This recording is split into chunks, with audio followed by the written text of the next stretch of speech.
We are going to begin with an ABC News exclusive. The Colorado woman who was trapped upside down in her car at the bottom of a ravine for 6 days. She's now suing General Motors, claiming that manufacturing flaws caused her accident.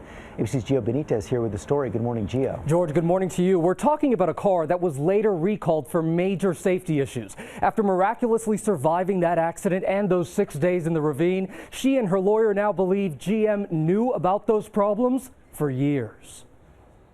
What's the first moment that you remember? I woke up on the roof of my car because it was upside down. This morning, a year and a half after the devastating accident that kept her trapped in her car for 6 days and resulting in the amputation of both her legs below the knees, 45-year-old Kristen Hopkins is speaking out only on GMA, demanding answers from General Motors. What is your message now to GM? Basically, why did this happen? I mean, I think it was something that could have been taken care of.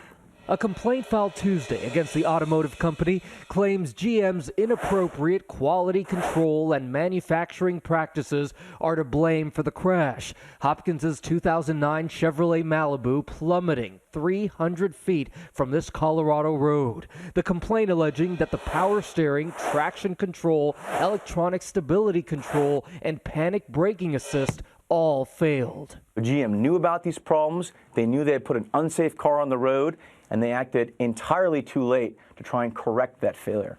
GM has issued safety recalls for the 2009 Malibu, but according to the lawsuit, Hopkins received her first recall letter from GM nearly 2 months after her accident, the second just weeks ago. So you think at this point that the two recalls are connected to the accident? 100%. We had the best engineer in the country look into this, and she came to these conclusions, and we believe what she says. We think that had these failures not occurred, then this crash wouldn't have happened. The single mother of four spent those 6 days inside her wrecked upside-down car. She managed to write distress signals on this umbrella, need doctor, hurt and bleeding, until two passerbys, who Hopkins calls her guardian angels, spotted the wreckage and called police. This wasn't just some fender bender. This was one of the most serious accidents we've seen. Yes. What's your 8 message? hours from death. I'd go, yeah. 8 hours from death, is that what they told you?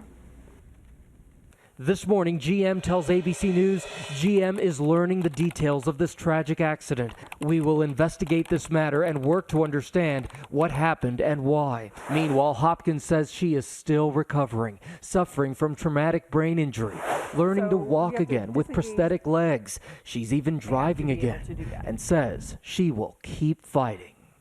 And I asked her, after all that, how did she survive? Well, she says it was her will to live for those 4 children at home.